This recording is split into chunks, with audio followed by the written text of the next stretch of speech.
வளைகுடால அமெரிக்காவுடைய மிக நெருங்கிய, அது மட்டும் இல்லாமல் பழம்பெரும் நட்பு நாடாக இருக்கக்கூடியது ஒமான்.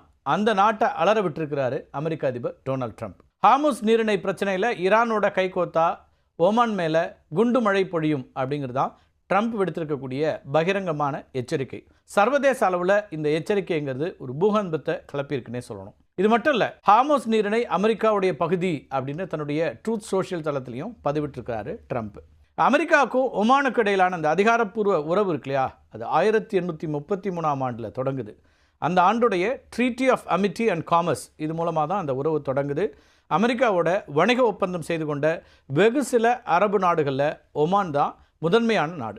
1980 கையெழுத்தான ஃபெசிலிட்டிஸ் ஆக்சஸ் அக்ரிமெண்ட் அப்படிங்கிற அந்த அக்ரிமெண்ட் மூலமாக ஓமன் இராணுவத்திற்கு சொந்தமான விமான மற்றும் கடற்படை தளங்களை பயன்படுத்தி கொள்றதுக்கான அனுமதியும் அமெரிக்காவுக்கு கிடைக்குது.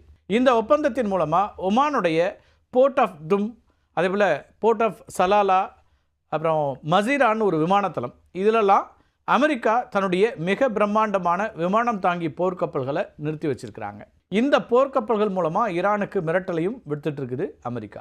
ஓமன் நாட்டை பொறுத்த வரைக்கும் அந்த நாடு எப்போதுமே வளைகுடா பிராந்தியத்தினுடைய அமைதி புறாவாக செயல்பட்டு இருக்கும். தன்னிடம் உதவி கேட்டு வரக்கூடிய நாடுகளுக்கு மறுப்பே சொல்லாமல் உதவி செய்யக்கூடிய ஒரு நாடுன்னு சொல்லலாம். 1980 ஈரானில் சிறைபிடிக்கப்பட்ட அமெரிக்க தூதரக அதிகாரிகளை மீட்கிறதுக்கு அமெரிக்க இராணுவம் ஆப்ரேஷன் ஈகிள் கிளா அப்படிங்கிற ஒரு மீட்பு நடவடிக்கையை மேற்கொள்கிறாங்க. இந்த ஆப்ரேஷனுக்காக அமெரிக்காவுக்கு எந்த அரபு நாடும் இராணுவ உதவி செய்கிறதுக்கு முன் வரலை. அப்போது ஒமான் தான் தன்னுடைய மசீரா ஐலாண்ட் அந்த ஒரு தீவில் இருக்கக்கூடிய விமான தளத்தை அமெரிக்க போர் விமானங்கள் அதேபோல் ஹெலிகாப்டர்கள் பயன்படுத்திக்கலாம் அப்படின்னு அனுமதி கொடுக்குது. அமெரிக்காவுக்கும் ஈரானுக்கு இடையில் பல தசாப்தங்களாக நேரடி பேச்சுவார்த்தை முடங்கியிருந்துச்சு இல்லையா. 2015 ஒமானோட சுல்தான் கபூஸ் அப்படிங்கிறவர் அமெரிக்கா மற்றும் ஈரான் அதிகாரிகளை மஸ்கட்டுக்கு ரகசியமாக வரவழைச்சு பேச்சுவார்த்தை நடத்துகிறாரு. ஓமான் அமைத்து கொடுத்த இந்த அடித்தளம் தான் அமெரிக்கா, பிரிட்டன் உள்ளிட்ட வல்லரசுகள் ஈரானோட வரலாற்று சிறப்புமிக்க அணுசக்தி ஒப்பந்தம் கையெழுத்திடுறதுக்கு மூல காரணமாக அமைந்த ஒரு சந்திப்புன்னே சொல்லலாம். வளைகுடால அமெரிக்க குடிமக்களுக்கு ஆபத்து எப்போல்லாம் வருதோ அப்போல்லாம் வாஷிங்டன் முதல்ல அணுகக்கூடிய நாடு ஒமான். ஈரானில் உளவு பார்த்ததாக கைது செய்யப்பட்ட அமெரிக்க சுற்றுலா பயணிகள் முதல் சமீபத்திய கைதிகள் பரிமாற்றம் வரைக்கும் பிணைய தொகையை ஓமானே செலுத்தி அமெரிக்கர்களை பாதுகாப்பாக மீட்டு கொடுத்துருக்குறாங்க. அமெரிக்காவால் தீர்க்க முடியாத சிக்கலான சர்வதேச தூதரக சிக்கல்களை கூட ரகசியமாக தீர்த்து வைக்கக்கூடிய மிகவும் நம்பகமான நண்பன் அப்படிங்கிற இடத்துல தான் ஒமான் இன்னைக்கு வரைக்கும் இருந்துட்டுருக்கு. அமெரிக்காவுக்கு உதவி செய்தது போலவே ஈரானுக்கும் பல சமயங்களில் ஒமான் துணை நின்றுருக்கு. அமெரிக்கா ஈரான் மேலே கடுமையான பொருளாதார தடைகளை விதித்த போதெல்லாம் ஈரானிய வங்கிகள் மற்றும் வணிகர்கள் சர்வதேச வர்த்தகம் செய்கிறதுக்கு ஓமான் தன்னுடைய துறைமுகங்களையும் நிதி அமைப்புகளையும் பயன்படுத்துறதுக்கு அனுமதி கொடுத்துருக்காங்க. ஈரான் தன்னுடைய கச்சா எண்ணெய் மற்றும் உற்பத்தி பொருட்களை சந்தைப்படுத்துறதுக்கும் ஓமான் பாதுகாப்பான வர்த்தக மையமாகவும் செயல்பட்டுருக்கு. சவுதி அரேபியா உள்ளிட்ட வளைகுடா நாடுகள் ஈரானை தனிமைப்படுத்த முயன்ற போது கூட ஓமான் என்ன பண்ணாங்கன்னா ஈரானுடனான தன்னுடைய தூதரக உறவை துண்டிக்கலை. அமெரிக்காவுக்கு இராணுவ பங்காளியாக இருந்துட்டு இருக்கக்கூடிய ஒமான் ஈரானுக்கு பொருளாதார மற்றும் தூதரக கவசமாகவும் செயல்பட்டு இருக்காங்க. இந்த நடவடிக்கைகள் மூலமாக ஓமன் தன்னை வளைகுடாவுடைய சுவிட்சர்லாந்து போல நிலைநிறுத்தி கொண்டிருக்குது. Saudi Arabia, Iran, America, Syria அப்படின்னு பரஸ்பரம் எதிரெதிர் துருவங்களாக இருக்கக்கூடிய அனைத்து நாடுகளோடுமே ஒரே நேரத்தில் நல்லுறவை பேணக்கூடிய ஒரே அரபு நாடு அப்படின்னா அது ஓமன் மட்டும்தான். இப்படி எல்லாருக்கும் நல்லவனாக இருக்கக்கூடிய ஒரு நாடு தான் ஓமான் அப்படின்னா அந்த ஓமானுக்கு ஒரு காட்டியிருக்கார் அமெரிக்க அதிபர் ட்ரம்ப்னு சொல்லணும். ஈரானும் ஓமானும் சேர்ந்து ஹார்முஸ் நீரிணையில் அமைதியான கப்பல் போக்குவரத்துக்காக மேற்கொண்டிருக்கக்கூடிய ஒப்பந்தம் தான் ட்ரம்ப் இவ்வளவு கோபமடைகிறதுக்கு காரணம். ஹார்முஸ் நீரிணையில் ஈரானும் ஓமானும் சேர்ந்து ஒரு புதிய ஷிப்பிங் ரூட் மேப்பை உருவாக்கியிருக்கிறாங்க. அதுபடி பார்த்திங்கன்னா பாரசீக வளைகுடாவிலிருந்து அரபிக்கடலை நோக்கி செல்லக்கூடிய கப்பல்கள் இருக்கு இல்லையா, இதெல்லாம் ஈரான் கடற்கரையை ஒட்டிய வடக்கு வழித்தடத்தை பயன்படுத்த வேண்டும். இப்போ அரபிக்கடலிருந்து பாரசீக வளைகுடாவுக்குள்ளே நுழையக்கூடிய கப்பல்கள் ஓமான் கடற்கரையை ஒட்டி தெற்கு வழித்தடத்தை பயன்படுத்தணும். ஹார்முஸ் நீரிணையில் செல்லக்கூடிய கப்பல்களுடைய பாதுகாப்பையும் வழிகாட்டுதல்களையும் ஈரானும் ஓமானும் இணைந்து கண்காணித்து வழிநடத்தும். இந்த வழித்தட வரைபடத்தோடு சேர்த்து நீரிணையினுடைய பாதுகாப்பை உறுதிப்படுத்தக்கூடிய ஜாயிண்ட் டிக்ளரேஷனை வெளியிடுறதுக்கு ரெண்டு நாடுகளும் இறுதி கட்ட பணிகளை மேற்கொண்டுட்டு இருக்கிறாங்க.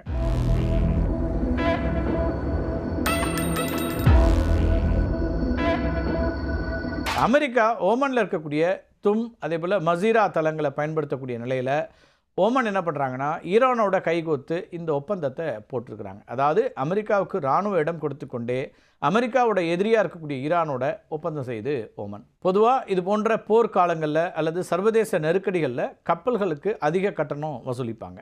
ஆனால் உலக பொருளாதார சீர்குலைவை தவிர்க்கிறதுக்காக டோல் ஃப்ரீ என்ட்ரி அப்படிங்கிற விதியை ஓமன் கொண்டு வந்தது மிகப்பெரிய ராஜதந்திர நடவடிக்கையாக பார்க்கப்படுது. யார் போரிட்டாலும் வர்த்தகமும் சாமானிய மக்களுடைய தேவையும் பாதிக்கப்படக்கூடாது அப்படிங்கிறது தான் ஒமானுடைய உறுதியாக இருக்குது.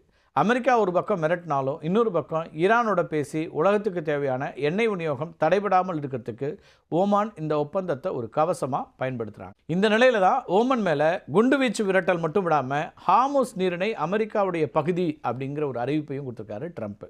ஹார்முஸ் நீரிணை அமெரிக்காவோட பகுதி அப்படின்னு அறிவிக்கப்படும் அப்படின்னு ஏற்கனவே சொல்லியிருந்தார் அவர். இதுக்கு ட்வீட் போடுறது மூலமாக ஹார்முஸ் நீரிணையை கைப்பற்ற முடியாது அப்படின்னு ஈரானும் கடுமையான எதிர்வினையாக ஆற்றிருந்தாங்க. இதை பற்றி நம்ம ஏற்கனவே ஒரு காணொலியில் பேசியிருக்கிறோம். இது எப்படி சாத்தியம், அமெரிக்காவோட அடுத்த கட்ட நடவடிக்கை அப்படிங்கிறதெல்லாம் குறித்து எந்த தகவலையும் ட்ரம்ப் வெளிப்படையாக அறிவிக்கலை. ட்ரம்ப்போட இந்த குண்டுவீச்சு மிரட்டலை ஓமான் எப்படி எதிர்கொள்ளும் அப்படிங்கிறதான் இப்போ பிரதானமான கேள்வி.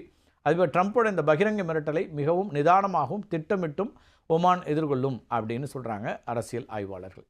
ஓமான் எப்போவுமே பொது வழியில் காரசாரமாக பதிலடி கொடுத்து பேசுகிறத தவிர்க்கக்கூடிய ஒரு நாடு. ட்ரம்ப்போட மிரட்டலுக்கு பகிரங்கமாக சவால் விடாமல் வாஷிங்டனில் இருக்கக்கூடிய தன்னுடைய தூதரகம் அதேபோல் அமெரிக்காவில் இருக்கக்கூடிய வெளியுறவுத்துறை அதிகாரிகளோட ரகசிய பேச்சுவார்த்தைகள் மூலமாக பதற்றத்தை குறைக்கிறதுக்கு முயற்சி செய்யக்கூடும்னு எதிர்பார்க்கப்படுது. சவுதி அரேபியா, ஐக்கிய அரபு அமீரகம் அதேபோல் பிற வளைகுடா நாடுகளுடைய ஆதரவையும் ஓமான் பெறக்கூடும் அப்படின்னு எதிர்பார்க்கப்படுது. அரபு உலகத்தை சார்ந்த ஒரு நீண்டகால நட்பு நாட்டின் மீது அமெரிக்கா குண்டு வீசுவது அப்படிங்கிறது மற்ற வளைகுடா நாடுகளுக்கும் பாதுகாப்பு அச்சுறுத்தலாக மாறக்கூடிய ஒரு சூழல் இருக்குது. அதனால் அரபு நாடுகள் என்ன பண்ணுவாங்கன்னா அந்த அரபு நாடுகள் மூலமாகவே ட்ரம்ப் நிர்வாகத்திற்கு மறைமுகமான அழுத்தத்தை கொடுக்கலான்னு ஓமான் திட்டமிடக்கூடும். நாங்கள் ஈரானுக்கு ஆதரவாக இதை செய்யலை, உலக பொருளாதாரம் முடங்கிவிடக்கூடாதுங்கிறதுக்காக தான் ஹார்முஸ் வழித்தடத்தை ஓமன் சீரமைக்கிறது அப்படிங்கிற வாதத்தை ஐக்கிய நாடுகள் சபை அதேபோல் சர்வதேச கடல்சார் அமைப்புகளில் முன்வைக்கக்கூடிய ஒரு வாய்ப்பும் இருக்குது. இப்போ அமெரிக்காவுக்கும் ஈரானுக்கும் இடையில் 60 நாள் ஒப்பந்தம் முடிவுக்கு வந்திருக்கக்கூடிய சூழலில் இரண்டு நாடுகளுக்கும் இடையில் மீண்டும் ஒரு புதிய தற்காலிக பேச்சுவார்த்தையை மஸ்கட்டில் கூட்டி அமெரிக்காவுடைய கவலைகளை தீர்க்கக்கூடிய வகையில் ஒப்பந்தத்தில் சில மாற்றங்களை செய்யறதுக்கு கூட ஓமன் முயற்சிக்கலாம் அப்படின்னு எதிர்பார்க்கப்படுது. அமெரிக்க கடற்படை மற்றும் விமானப்படை ஓமனோட அதேபோல் மசீரா தளங்களை சார்ந்திருக்கிறத ஓமன் என்ன செய்வாங்க, தூதரக ரீதியாக நினைவூட்டல் செய்வாங்க.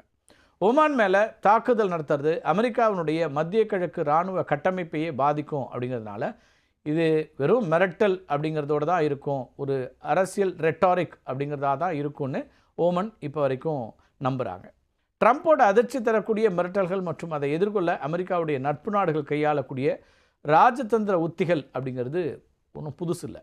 ஜெர்மனியுடைய முன்னாள் சான்சலர் ஏஞ்சலா மெர்க்கல் அவங்க என்ன பண்ணாங்கன்னா ட்ரம்ப்போட முதல் ஆட்சி காலத்தில் கையாண்ட அதே ராஜதந்திர உத்தியை தான் இப்போ ஐரோப்பிய நாடுகள் பின்பற்றுறாங்க. அதே தான் ஒமானும் பின்பற்றும் அப்படின்னு எதிர்பார்க்கப்படுது. ட்ரம்ப்போட பகிரங்கமான சவால்கள், விமர்சனங்கள் மற்றும் மிரட்டல்களுக்கு உடனடியாக உணர்ச்சிவசப்பட்ட எதிர்வினையோ அல்லது பகிரங்கமான கண்டனங்களையோ தெரிவிக்காமல் அமைதி காக்கிறது. பொதுவெளியில் பதிலளித்து ட்ரம்ப்பை மேலும் கோபப்படுத்துறதை தவிர்த்து அமைதியாக தங்கள் நாட்டின் நலன்களை பாதுகாத்து கொள்வது, இதுதான் ஒமானோட திட்டமாக இருக்கும். இப்போ கடந்த ஏப்ரல் மாதத்தில் ஈரான் 2000 ஆண்டு கால நாகரிகமே அழிக்கப்படும்னு ட்ரம்ப் எச்சரித்தார் இல்லையா? அப்போ பிரிட்டன், பிரான்ஸு, ஜெர்மனி நாடுகள்லாம் இணைந்து ட்ரம்ப்புக்கு எதிராக கடுமையான கண்டன அறிக்கையெல்லாம் தயார் பண்ணாங்க. ஆனால் ட்ரம்ப் ஒவ்வொரு முறையும் இவ்வாறு கடுமையான வார்த்தைகளை பிரயோகித்தாலும் உடனடியாக போரில் இறங்க மாட்டார் அப்படின்னு தலைவர்கள் அறிந்து வச்சிருந்தனால அந்த அறிக்கை வெளியிடாமல் நிறுத்தி வைக்கப்பட்டுச்சு. அன்னைக்கு மாலையிலேயே ட்ரம்ப் ஈரானோட போர் நிறுத்தத்தையும் அறிவித்தார். ஸோ ஐரோப்பிய நாடுகள் பகிரங்கமாக அறிக்கை வெளியிட்டிருந்தால் அது ட்ரம்ப்பை மேலும் தூண்டி போர் நிறுத்தத்தை சீர்குலைச்சிருக்கும் அப்படின்னு கூட சில அரசியல் பார்வையாளர்கள் சொல்கிறாங்க. இப்போ டென்மார்க், கனடா, நாட்டோ அதேபோல் ஓமன் வரைக்கும் ட்ரம்ப்போட மிரட்டல்கள் எதிராளிகளை மட்டும் இல்லாமல் நட்பு நாடுகளையுமே கொஞ்சம் தர்ம சங்கடத்தில் ஆழ்த்தக்கூடியதாக தான் மாறுது. ஆனாலும் பல நாடுகள் அமைதியை மட்டுமே பாதுகாப்பான ஒரு தேர்வாக பார்க்குறாங்க. ஜெர்மனியில் மேர்க்கலோட அமைதியான மற்றும் நிதானமான அணுகுமுறையை குறிக்க மேர்க்லின் அப்படிங்கிற சொல் பிரபலமானது. சர்வதேச அரங்கத்தில் குறிப்பாக டொனால்ட் ட்ரம்ப் போன்ற தீவிரமான அணுகுமுறை கொண்ட தலைவர்களை கையாளுறதுக்கு உலக நாடுகள் பயன்படுத்தக்கூடிய பாதுகாப்பான ராஜதந்திர கேடயமாக இந்த மேர்க்கல் முறை அப்படிங்கிறது பார்க்கப்படுது. ஒமான் மேலே ட்ரம்ப் விடுத்திருக்கக்கூடிய எச்சரிக்கைங்கிறது அமெரிக்காவுடைய நீண்டகால நட்பு நாடுகளுக்கு ஒரு பாடம் தான். வல்லாதிக்க அரசியல் சூழலில் நடுநிலை அப்படிங்கிறது எளிதானதல்ல அப்படிங்கிறத சொல்லக்கூடியதாக இருக்குது. அமெரிக்காவுக்கு இராணுவ பங்காளியாகவும் ஈரானுக்கு தூதரக கவசமாகவும் ஒரே நேரத்தில் நிகழக்கூடிய ஒமானுடைய தனித்துவமான அணுகுமுறையை ஒரே நாளில் குண்டு வீசி அழித்து விட முடியாது அப்படிங்கிறதும் கவனிக்க வேண்டிய ஒன்று. சுவிட்சர்லாந்து போன்ற தன்னுடைய நடுநிலையை ஓமான் காப்பாற்றிக் கொள்றதுங்கிறது அந்த நாட்டுக்கு மட்டும் இல்லை, உலக பொருளாதாரத்துக்குமே கூட மிகவும் அவசியமான ஒன்றாகவே